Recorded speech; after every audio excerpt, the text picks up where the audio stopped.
Here we have a 2013 Volkswagen Caddy 1.6 diesel engine with roughly 97,000 miles on the clock. If you've got a spanner light on, like we have there, and you've just serviced your Volkswagen Caddy, we're going to run you through the procedure to reset that.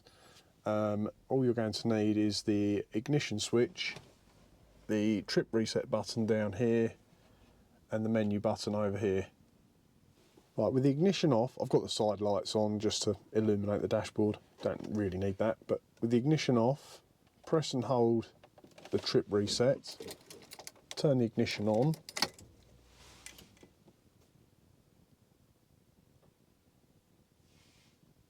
release that button, press the menu button, press and hold trip reset. Ignition off, and back on, and the spanner light is gone.